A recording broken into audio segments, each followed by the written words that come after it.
eerste uitnodiging wees hij van de hand.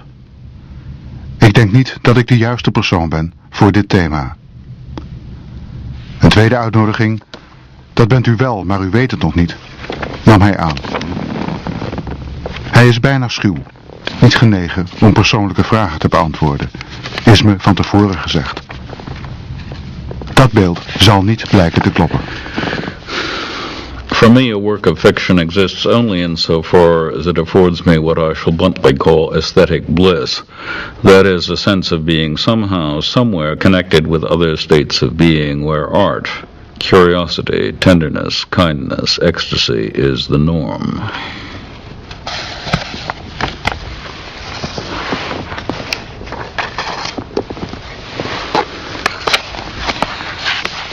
Alleen zolang het over filosofie gaat, kun je hem tot een redelijk aangenaam gesprek verleiden. Alleen dan. Maar zelfs dan moet je nog verdomd je best doen. Is me gezegd door mensen die hem zeggen te kennen. Welnu, ook dat zal niet waar blijken. Ook al lijkt het even zo te gaan. De eerste 15 minuten. I confess I do not believe in time. I like to fold my magic carpet after use in such a way as to superimpose one part of the pattern upon another, let visitors trip. And the highest enjoyment of timelessness in a landscape selected at random is when I stand among rare butterflies and their food plants. This is ecstasy, and behind the ecstasy is something else, which is hard to explain. It is like a momentary vacuum into which rushes all that I love, a sense of oneness with sun and stone, a thrill of gratitude to whom it may concern, to the contrapuntal genius of human fate, or to tender ghosts humoring a lucky mortal.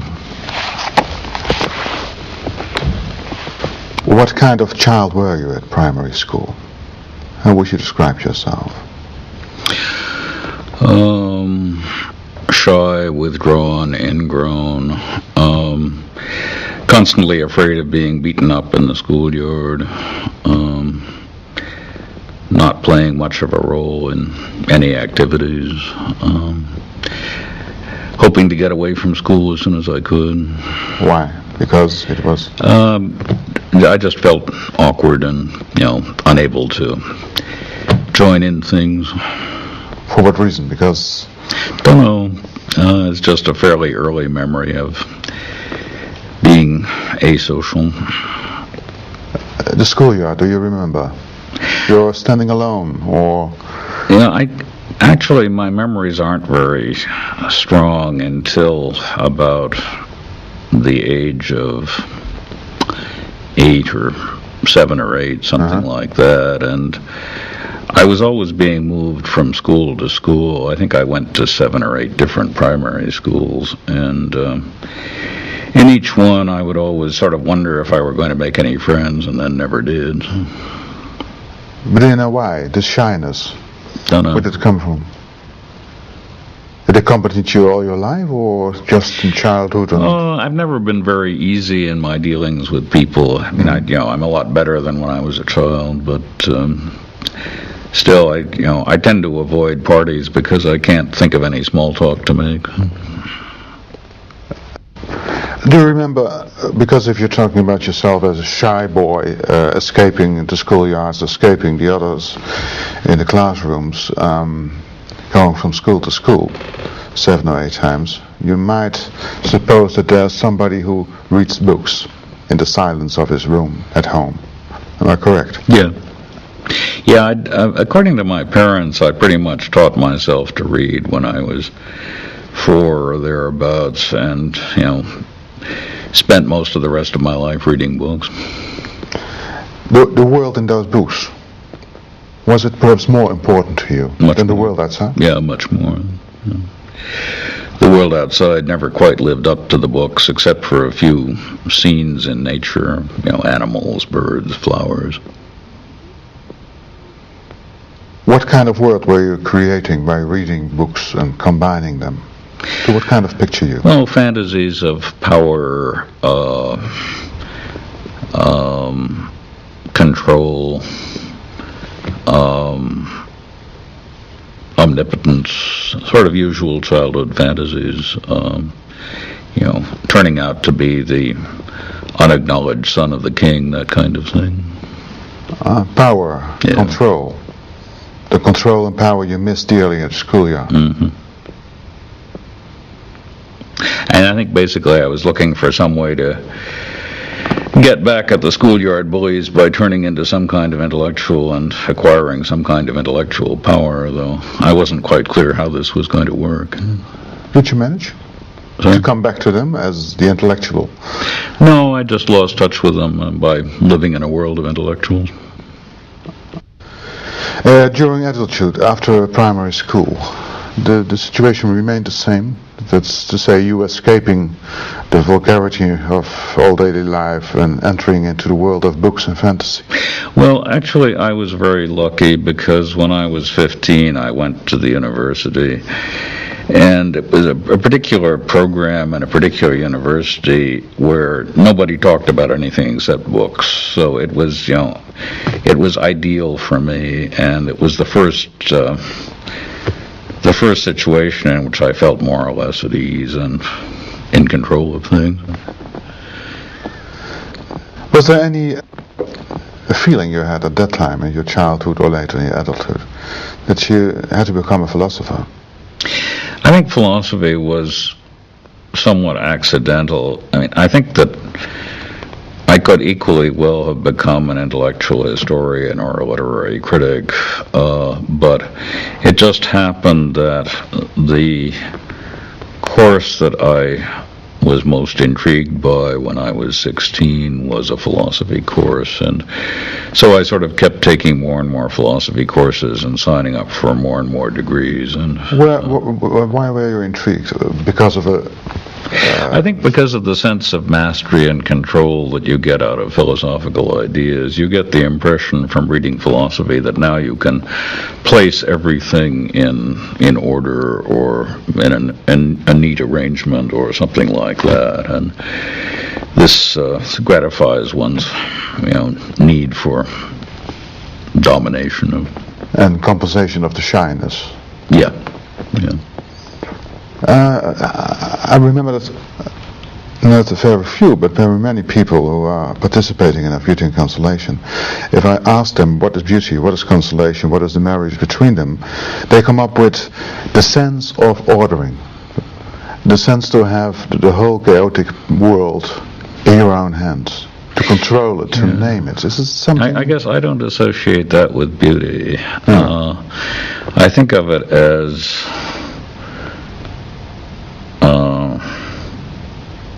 I don't know, something much more like power than like beauty. It's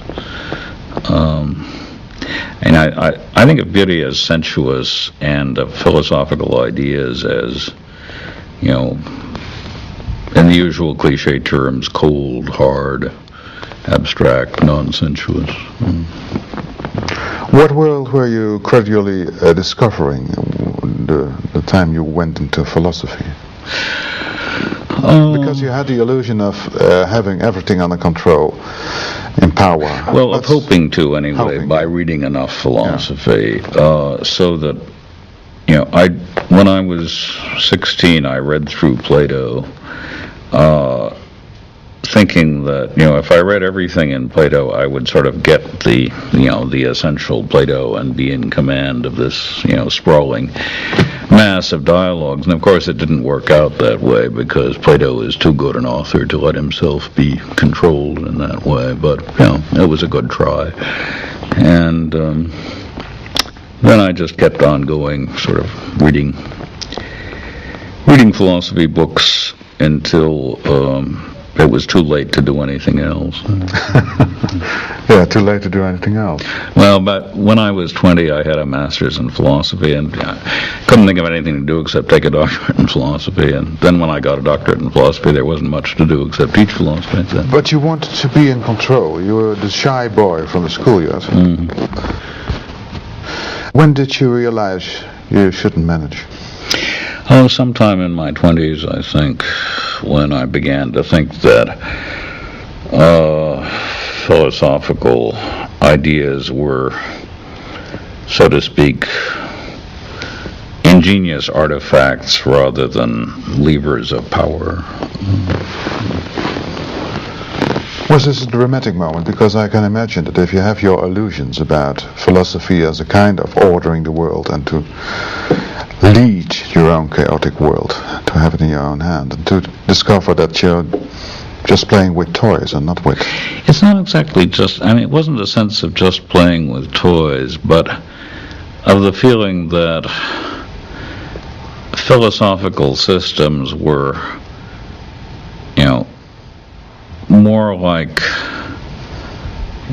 like that writing such systems was more like contributing to a literary genre than like assuming command of the universe.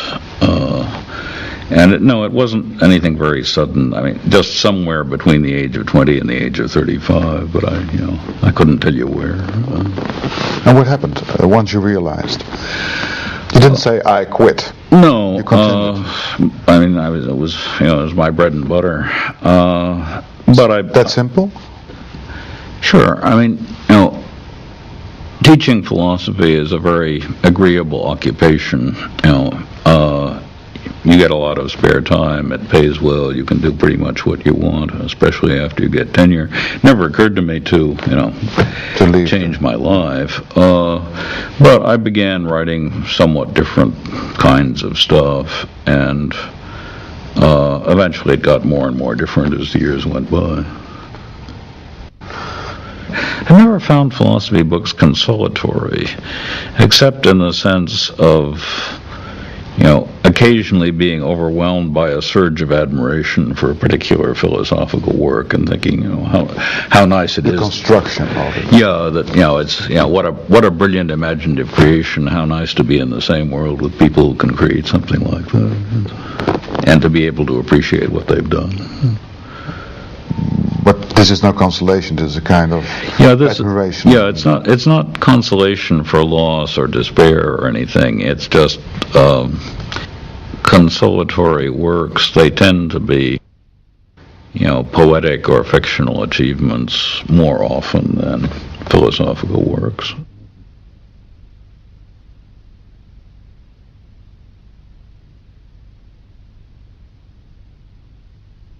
Tegenover je zit de peetvader van de postmodernistische filosofie. Ook al heeft hij zelf van die term, postmodernisme, een pesthekel. Nadat hij de schoonheid van de filosofie gedefinieerd heeft als hard, abstract, koud en niet sensueel, volgt de apotheose. Filosofie bedrijft hij alleen omdat de kachel nou eenmaal moet branden. En dat filosofie een bron zou kunnen zijn van troost? Nou nee. We blijken ook helemaal op de verkeerde plek te zitten. In een studio waar nog geen mier wil wezen. Waar zelfs een kakkerlak doodgaat van verveling. Hier hadden we moeten zijn. Tussen de orchideeën, de vogels, de vlinders. What's that sound? Probably a cardinal in the woods somewhere.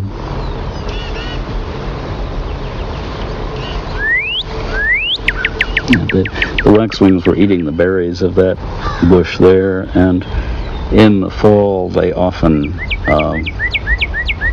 eat the berries from vines that have fermented, and they get completely drunk and fall on the ground, intoxicated. And they're dead, or no, they're just had too much alcohol. They recover in half an hour. Richard Rorty belichaamt zo ongeveer de hedendaagse westerse filosofie. Dat diezelfde filosofie voor hem alleen een bron van kille schoonheid is. En al helemaal niet van troost. Dat is zo'n onverhoedse mededeling dat ik de verkeerde weg blijf bewandelen. Die van de filosofie. In de verkeerde omgeving, de studio. Rorty blijft geduldig antwoorden. In de verkeerde omgeving. Postmodernisme. Wat betekent dat? Ja, betekent het überhaupt iets? I've tried to avoid the term. I used it once sort of as a joke. I wrote an article called Postmodernist Bourgeois Liberalism, just thinking that would annoy people by being a sort of oxymoron. But I've always found it a useless term. I wouldn't know how to define it or even how to use it.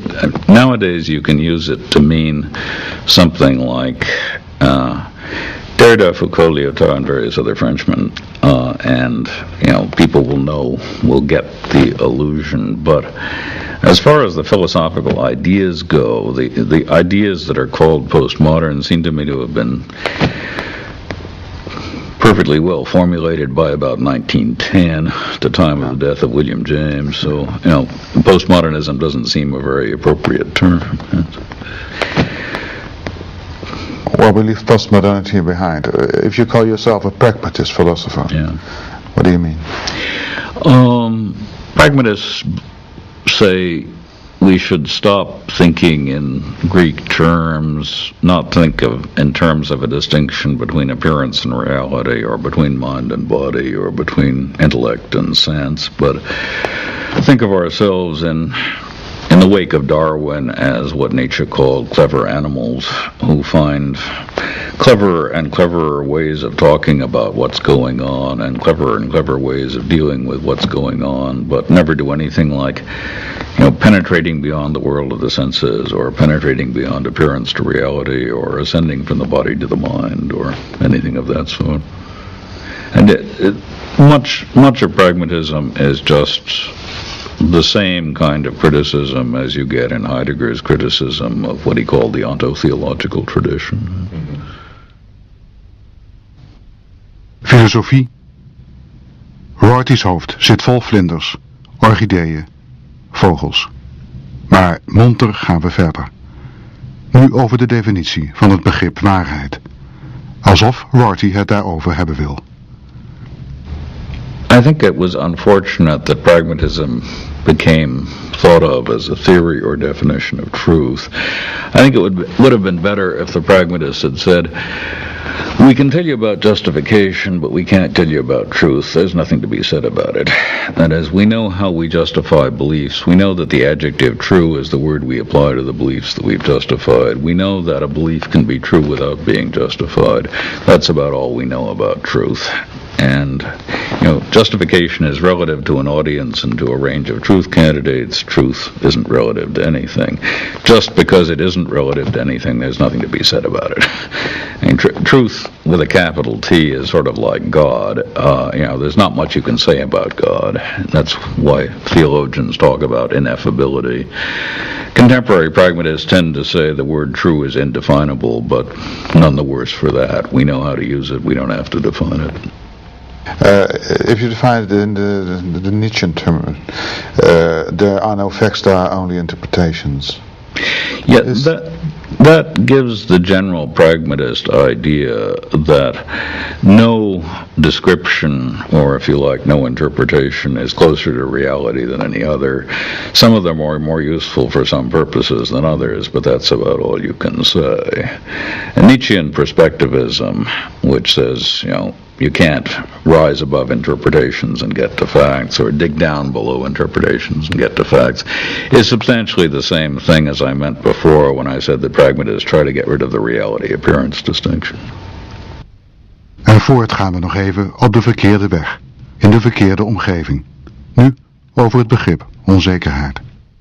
See, I guess I don't want to talk about the uncertainty inherent in the life of every human being. I mean, some human beings lead quite certain, predictable lives. People in traditional societies, people in such miserable conditions that they have to work 14 hours a day and sleep the rest. There isn't much uncertainty around. I think that uncertainty, in the sense in which philosophers dramatize uncertainty, is a luxury. It's the kind of thing you can deliberately induce in yourself for the sheer thrill of it by reading lots of different books and being uncertain about which of them to believe. Your shyness at the schoolyard wasn't an existential one. No, I think more or less social. No, more pathological than existential. And now you're freed of it, more or less. More or less, yeah. Yeah, you could handle people later on. De zin van het leven. Waarom is het zo langzamerhand zinloos je die vraag nog te stellen? Naast Rorty liggen de 4 boeken die hij heeft meegenomen. Ze gaan niet over filosofie. The idea is, the Greek idea is that at a certain point in the process of inquiry, you come to rest because you've reached the goal. And the pragmatists are saying, we haven't the slightest idea what it would be like to reach the goal. The idea that the aim of inquiry is, conformity to correspondence to reality, or seeing the face of God, or substituting facts for interpretations, is one that we just can't make any use of. All we really know about is how to exchange justifications of our beliefs and desires with other human beings, and as far as we can see, that will be what human life will be like forever. So pragmatists regard the Platonist attempt to get away from time into eternity, or get away from conversation into certainty, as a product of an age of human history where life on Earth was so desperate and it seemed so unlikely that life could ever be better that people took refuge in another world. Pragmatism comes along with things like the French Revolution, industrial technology, all the things that made the 19th century believe in progress. When you think that the aim of life is to make things better for our descendants rather than to reach outside of history and time, it alters your sense of what philosophy is good for. In the Platonist and theistic epoch, the point of philosophy was to get you out of this mess into a better place. And God, the realm of Platonic ideas, the contemplative life, something like that. And the reaction against this Greek Christian pursuit of blessedness through union with a natural order is to say there isn't any natural order, but there is the possibility of a better life for our great-great-great-grandchildren. That's enough to give you, all the meaning or inspiration or whatever that you could use.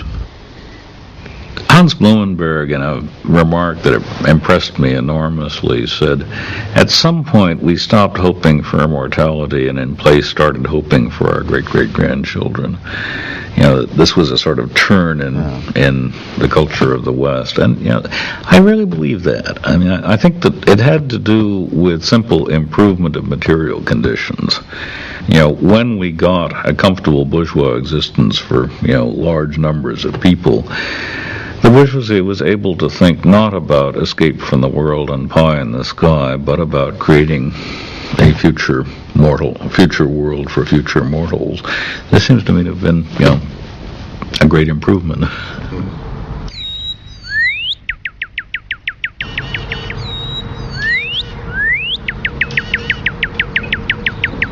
Daags voor onze ontmoeting e-mailde Rorty me: we kunnen over van alles van gedachten wisselen, maar mag ik het ook over Nabokov hebben?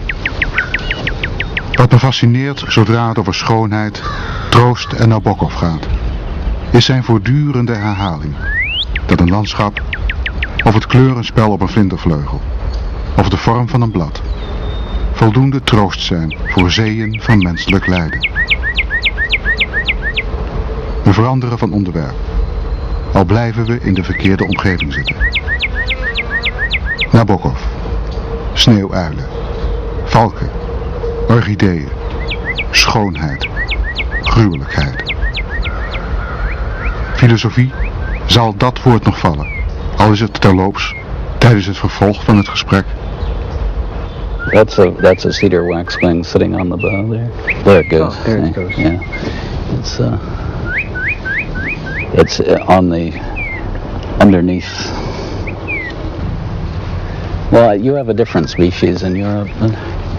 This is the bird about with which Nabokov begins his novel, Pale Fire. Oh, yes? What does he write about it? It's a poem that begins, I was the shadow of the waxwing slain in the false azure of the window pane. It's a sort of allegory of the life of the poet. What does he mean by it?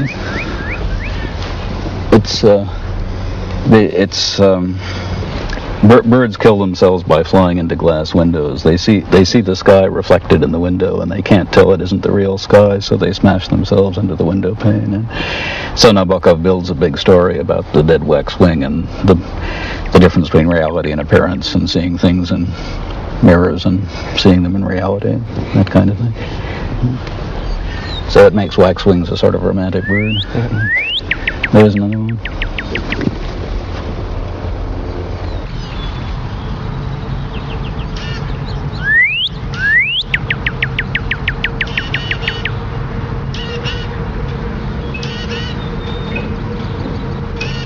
You wrote what I find interesting about Nabokov and the subject of Beauty and Consolation is his constant reiteration that the landscape or the iridescence of a butterfly's wing or the shape of a leaf is sufficient consolation for oceans of human suffering. Well, let's later on talk about Nabokov, but first about you.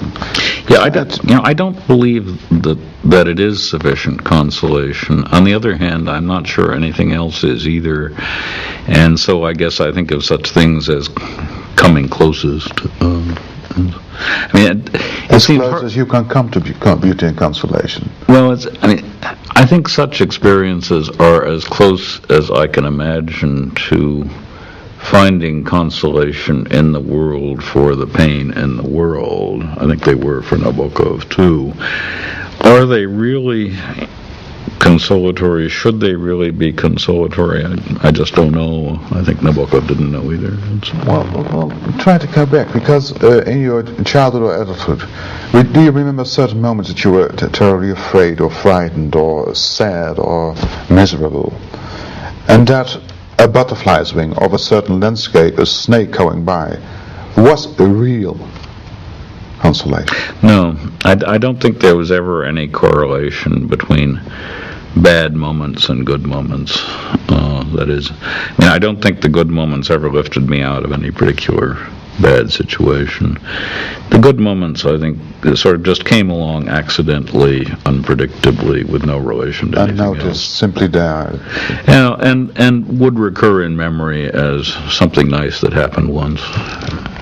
For instance, I'm a bird watcher, and one of the nice things about bird watching is that the first time you see a certain species of bird, it tends to stick in your mind. Mm-hmm. So you have sort of slides you can show yourself of, the first time you ever saw a snowy owl, the first time you ever saw a Goliath heron, the first time you ever saw a certain hummingbird, that kind of thing, so that you have a sort of stock of beautiful things, consolatory images, always in your head.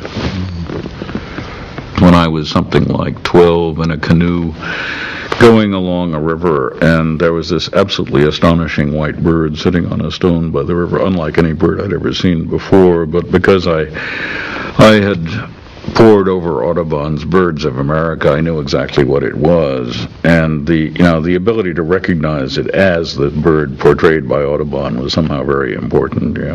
Here I am actually in the presence of what Audubon described. It was its beauty and a kind of ordering species. And that it was, it's like coming upon a great historic monument. You come around a curve in the road, and there is the Taj Mahal, something like that. Yeah. It's, if you'd never heard about it before, it wouldn't be the same as if, it was the thing you'd read about all your life. Mm-hmm. And the hummingbird? Same kind of thing.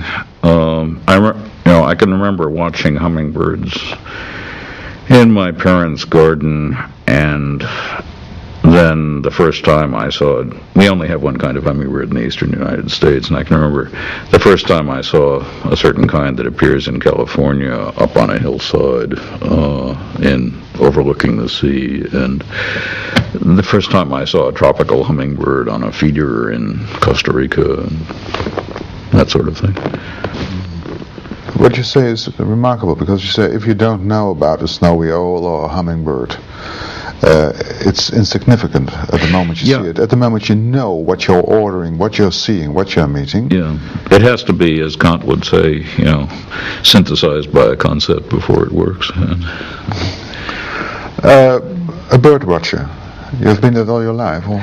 Last 30 years, maybe half my life.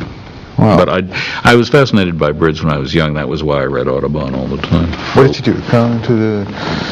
Where did you live? In New York, or? Half the time in New York City, half the time way out in the country in a little farming village. And there's where you discovered That's where I saw the birds? The birds and the flowers. What did you do? Mainly I didn't have a pair of binoculars, so I couldn't do much with birds, but I made myself a specialist in certain kinds of wildflowers, the domestic orchids of the eastern United States.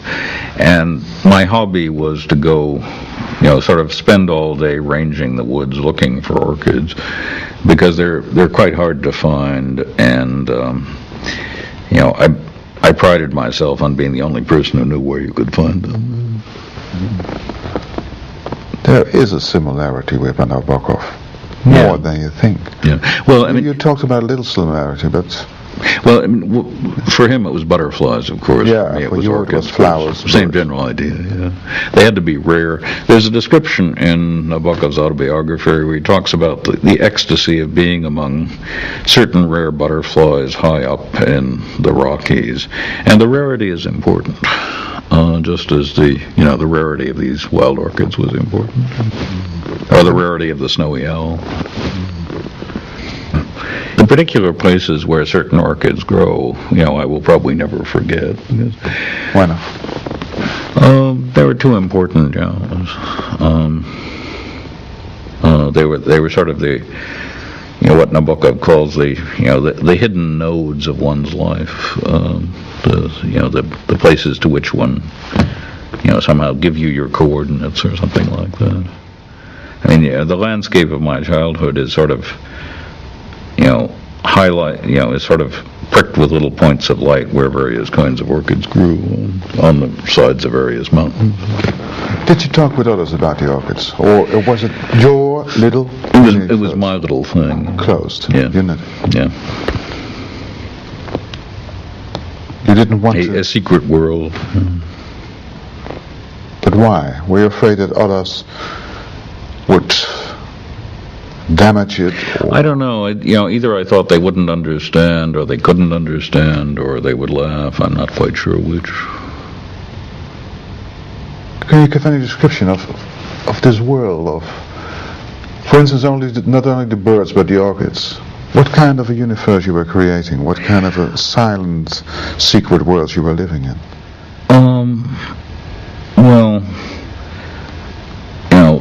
Can I read a passage in the book about that? I mean, that's there's a famous passage in the afterword to Lolita where he says, "For me, a work of fiction exists only insofar as it affords me what I shall bluntly call aesthetic bliss, that is, a sense of being somehow, somewhere connected with other states of being, where art, parenthesis, curiosity, tenderness, kindness, ecstasy, close parenthesis, is the norm."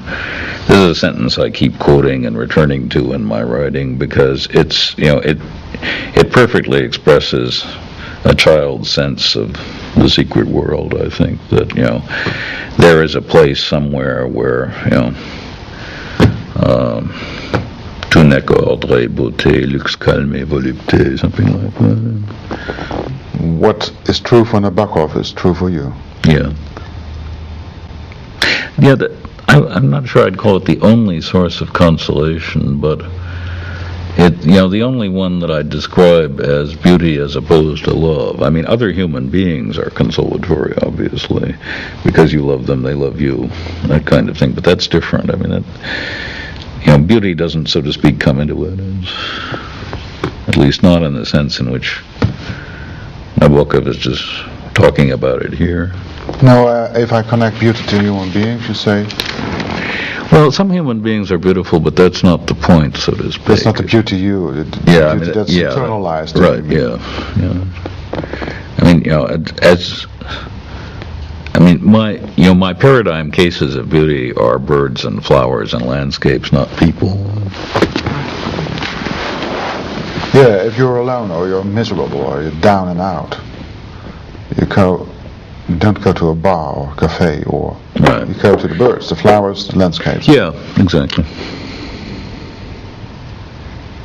And what are you doing at that very moment? Sitting, looking, or trying to get back in touch with this, sense of being somehow, somewhere connected with other states of being where art is the norm. Yeah, but if Nabokov writes about those other states of being where art, curiosity, tenderness, kindness, ecstasy is the norm. Those are curiosity, I understand, tenderness, kindness, ecstasy. Do you find this in birds, landscapes, flowers? He found it in butterflies. Mm-hmm. He uses the word ecstasy about being with the rare butterflies. And you, together with the orchids, you could use the word ecstasy. Mm-hmm. Can you describe it, or are words not capable of? Well, yeah, I mean, you have sort of, chains of near synonyms, fascination, awe, intense concentration, but it's not exactly a description, it's just flailing around. Can you sit for hours looking at one orchid? No, I just don't have much of an attention span. 5 minutes, a minute? Or? Well, 5 minutes would be the maximum. Yeah? And then this wonderful beauty. Then I need some other new thing to thrill. A trill, another orchid. Another orchid, another bird. Yeah, I understand.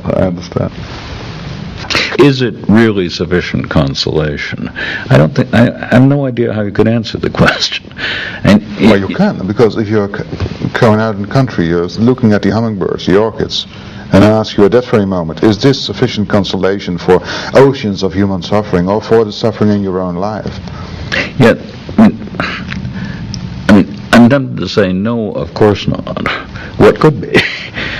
On the other hand, I think there's a difference between, sometimes, of course, you get consoled for something specific by something else specific, I didn't win the lottery, but I did get a promotion. I didn't get a promotion, but I did win the lottery, something like that. One is a consolation for the other. But they're sort of the same order. Happy events, unhappy events. Oceans of human suffering just has no... there's no way to get back and forth between that and orchids and hummingbirds. There's as big a gap as you can imagine, so there's no commensuration. And yet people like Nabokov are always insisting, there has to be some commensuration somehow. And I think that the pathos or the interest of Nabokov's work is largely a matter of insisting that there's a relation, even though nobody could figure out what the relation could possibly be. But the attempt, you understand the attempt perfectly?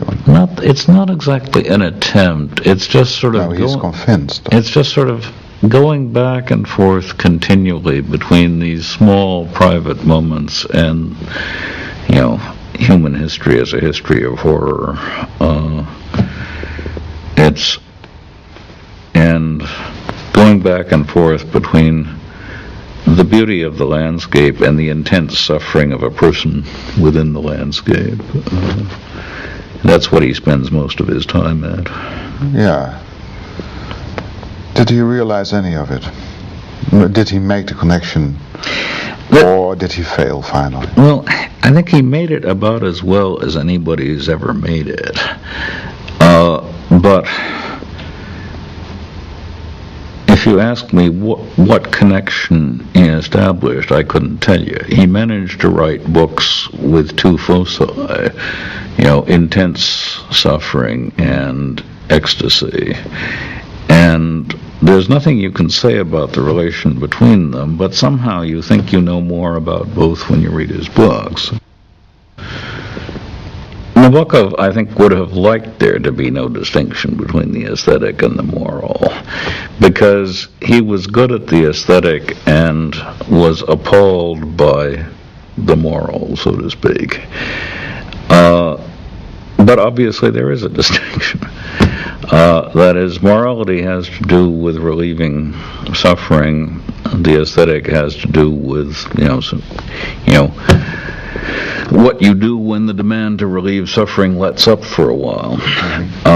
And I can't remember the context in which I wrote that, if I did, but what I was trying to get at was some people who are good at what Kant called, the aesthetic, not a very happy term, can simply abstract from responsibilities to others, interest in human suffering. Some people pretend to, some people actually can. It's hard to say about people like Baudelaire and Wilde who pretended to. Maybe they succeeded, maybe they didn't. Nabokov certainly never succeeded. That is, he was always, going back and forth, and was always tempted by the metaphysical suggestion that really pain is an illusion, sort of the combination of Christian Science and Bishop Berkeley, matter and pain and time aren't really there. And knowing perfectly well this was nonsense, but nonetheless always being aware of the attraction. And,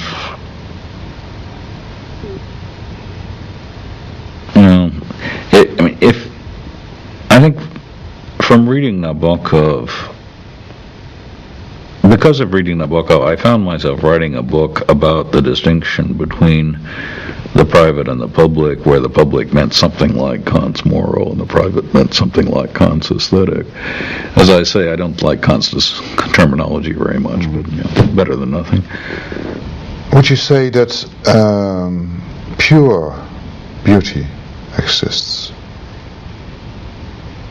I think I know the answer, but I think of the Platonic emphasis on purity as the emphasis on purity seems to me characteristic of what Nietzsche called the ascetic priest, and a bad thing. Mm-hmm. It was an impulse I felt very strongly when I was young, and then as I went along, I began writing essays against the very idea of purity. I began to agree with Freud and Nietzsche that the quest for purity was sick.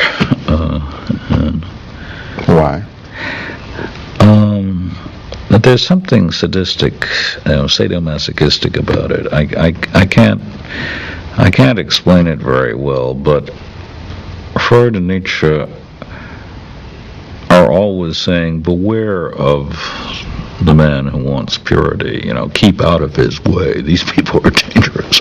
And they're right. And it's, there's a kind of ruthlessness that comes from this desire that I think is perfectly real, and I don't, for instance, think that purity had any role in Nabokov's life. I don't think that was one of his ideals. There's nothing ascetic about it.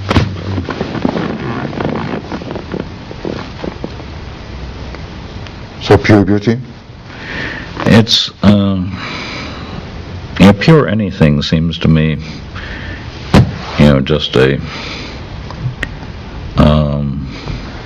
threat leading to sentimentalism. Well, I can't distinguish it from a philosophical view. The philosophical view which I've come to adopt and which I think of as ingredient in pragmatism is everything is what it is by virtue of its relations to everything else. There isn't, you can't and shouldn't try to capture X in its purity, because there isn't anything to X except those relationships. And so whenever I think about the subject of purity, I sort of translate it into metaphysical terms and contrast the metaphysical quest for purity and the ineffability of God, the ineffability of the Platonic forms, the the non-relationality, the non-expressibility, the unrepresentability, and so forth. I contrast this as the frantic effort of the ascetic priest to cleanse himself with what Freud thought of as the healthier attitude that we're all dirty, we always will be dirty, and it doesn't matter. Reading Lolita, what was the sensation, or wasn't there any sensation involved yet? Just the overwhelming sense of a book unlike any book I'd ever read, written in a manner I would never have been able to imagine by an author who was, perfectly in control of his own style and, never hit a wrong note,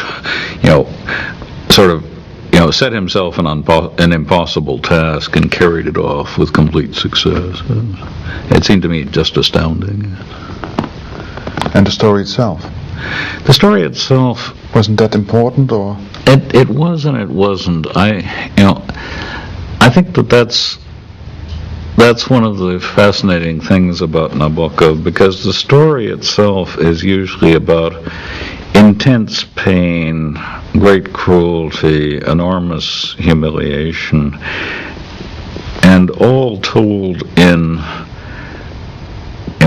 with such extraordinary charm, beauty, that you're constantly torn between attending to the pain of the characters and attending to the glory of the style. I think Nabokov was, completely aware of this tension and deliberately used it in writing his books, inducing it deliberately in his readers.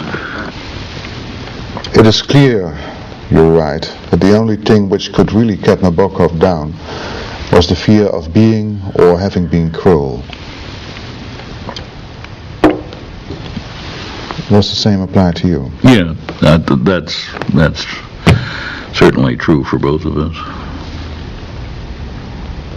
I can still remember things I've done to other people, 30 or 40 years ago, that that the emotions of shame and guilt are so intense that I just instantly try to distract my attention. It isn't that I can remember inflicting deliberate pain on anybody. It's that it's just acts of omission. Of it would have been so easy to have done something for her, or it would have been so easy to be kind and I wasn't, or something like that. And I think of Nabokov as having had endless, self-reproachful memories of this sort.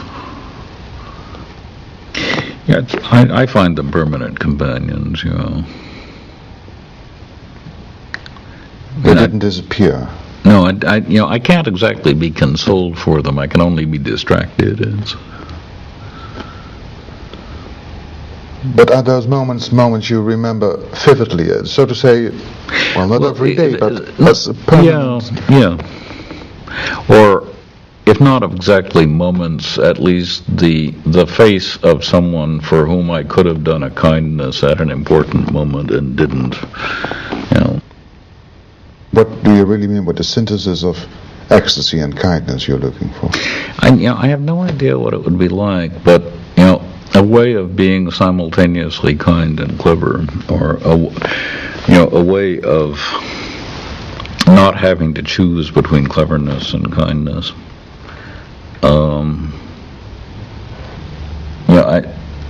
I just desperately hope to avoid the problems. I can't imagine what a solution is like. Your childhood, is it in any way comparable to Nabokov's?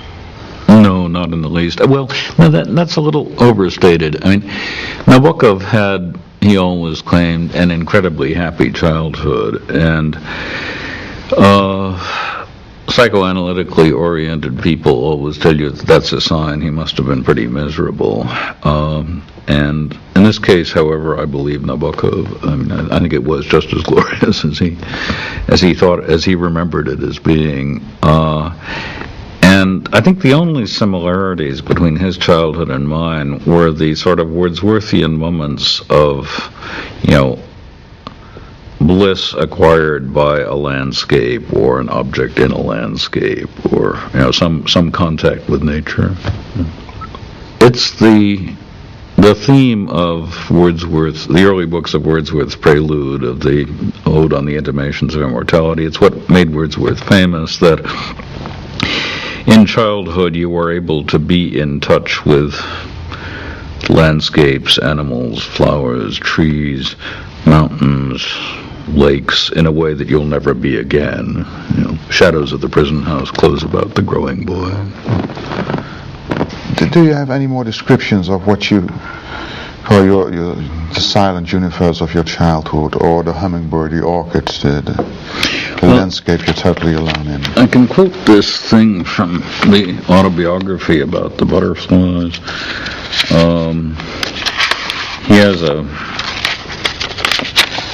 the two concluding paragraphs of chapter 6 of Speak Memory are about passing through some pine groves in the Rockies, and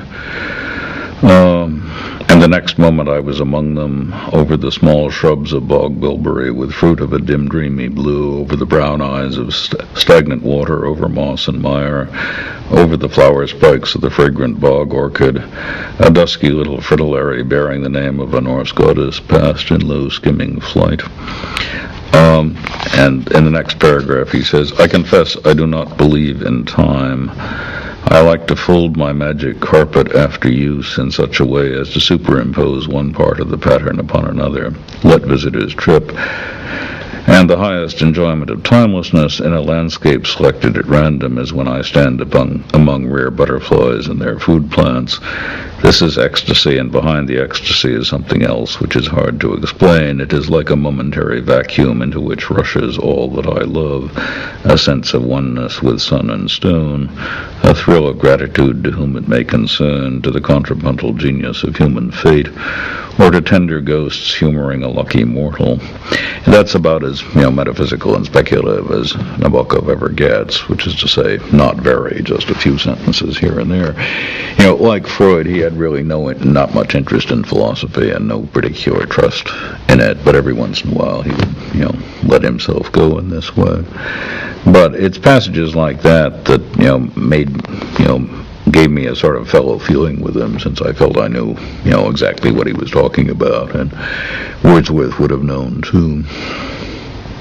I just don't have sort of supreme moments in my life that I look back on. I look back on things with satisfaction, but not with a memory of ecstasy. Never? No, I can remember that it was a Wordsworthian moment. It was, a Proustian moment of happiness. But I remember it under that abstract description rather than, as it were, being back there. There was a kind of ecstasy, but you don't remember it. It's a Proustian experience or the Nabokovian experience. But I can't recapture it. I can only, remember that. As you forget pain, for instance? As you forget pain. Yeah, right. Yeah. You forget your ecstasy. Yeah. That's a lot, I think. Well, people have often said it's a great mercy that we can't remember what it was like to experience the pain later on, and after torture you can't recapture having been tortured. I take it for the same reason after ecstasy you can't remember ecstasy. What should be the existential reason that you forget about pain? Well, I can imagine what it is to forget about pain, but about ecstasy. Well, you don't forget about it, but you can't bring it back. I mean, you don't forget being tortured either, I take it. But No, of course. But what's the evolutionary reason you think that you can't bring it back, the same feeling? I don't know. It's the way we're built. Presumably there's an evolutionary reason for all the ways we're built, but I don't, I'm not sure it pays to speculate. We're forgetting about beauty and ecstasy, because otherwise we are getting bored. If we can remember it time and time again, could be a reason. I mean, we've evolved in such a way as to avoid that kind of boredom, or sounds plausible. Forgetting about pain is the opposite, but in fact the same reason. Yeah, I mean, my hunch is that, if there's ever a neurophysiological account of these matters, it will turn out to be the same account for both cases. Yeah, for beauty and cruelty and suffering. Yeah. That intense experiences can't be recaptured, because if they were, the brain would crack up or something like that. Yeah, but even if you try to recapture those moments of beauty, consolation, ecstasy, you can't. I think, the people who are successful don't recapture them, they create new ones. I mean, what Nabokov was able to do was to produce these Haussmannian tingles by simply writing in himself and others. And if you can do that, it sort of doesn't matter whether you can recapture or not. Well, aren't you jealous? Somebody sitting at his table, Nabokov, creating his own. Absolutely.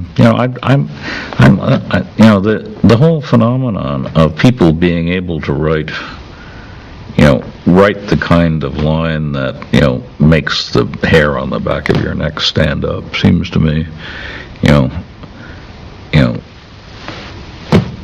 so impressive that, I'm not only envious, I'm, contemplating a miracle. I have no idea how it could be done, but I can imagine people just find themselves doing it. Sitting at the desk. Yeah. Reliving their memories. No, just writing. Reconstructing them. No, I'm not. I mean, it seems to me when somebody writes a line which haunts people forever, they don't know they're reconstructing memories or something like that. I mean, there's a standard example in the books on these matters. A line by a bishop who wrote a lot of poems. Nobody ever knows. Nobody has the slightest idea who he was. And, I mean, they know, but they don't care, or what other poems he wrote. But he wrote the line about Petra, a rose-red city half as old as time. That's the only line anybody ever knows, but it's enough. It made him immortal.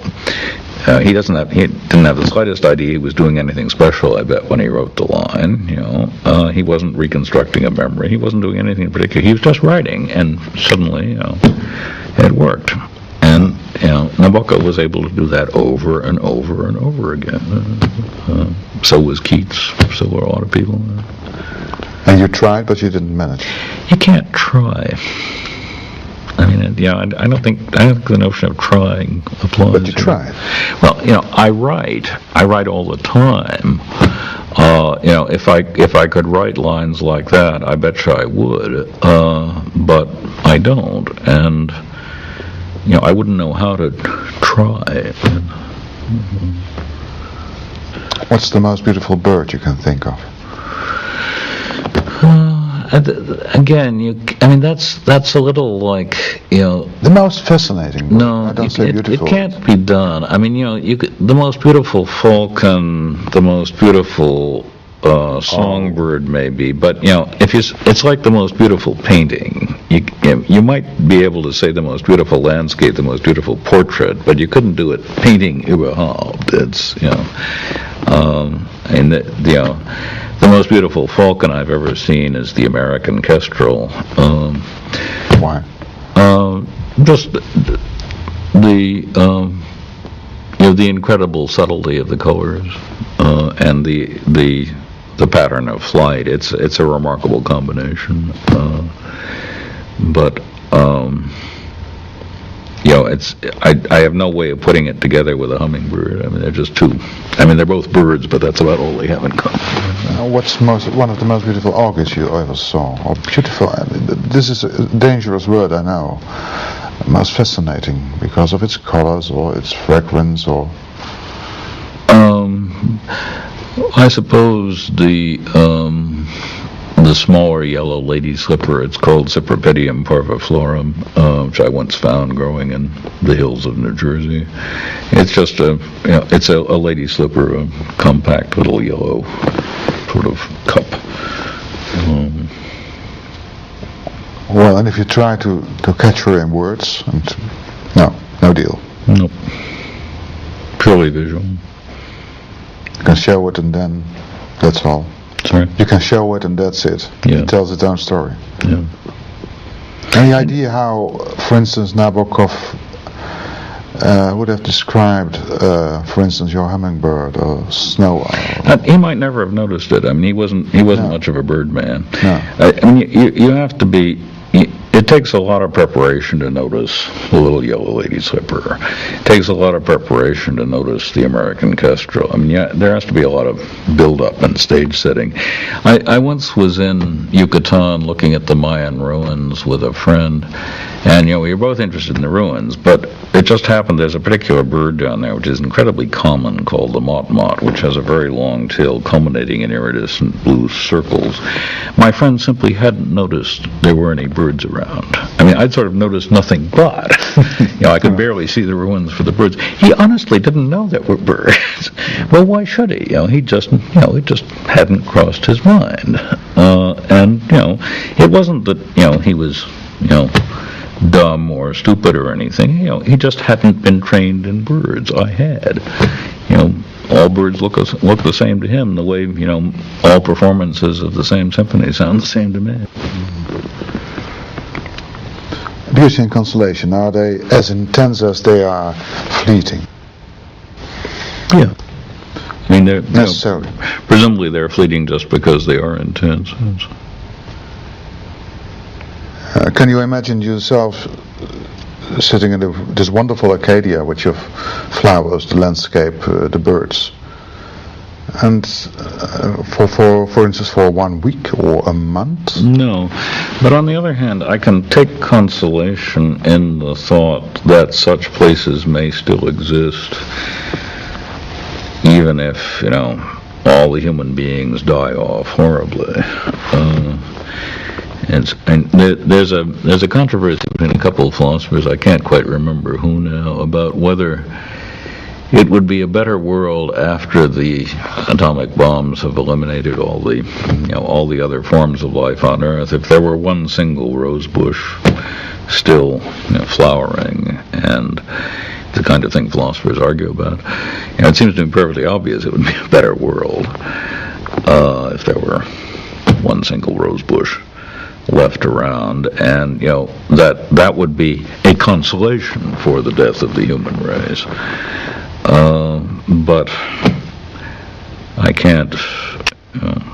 I haven't got any good reason why that would be a consolation, whereas the survival of 1 million cockroaches wouldn't be a consolation. Cockroaches aren't beautiful, roses are.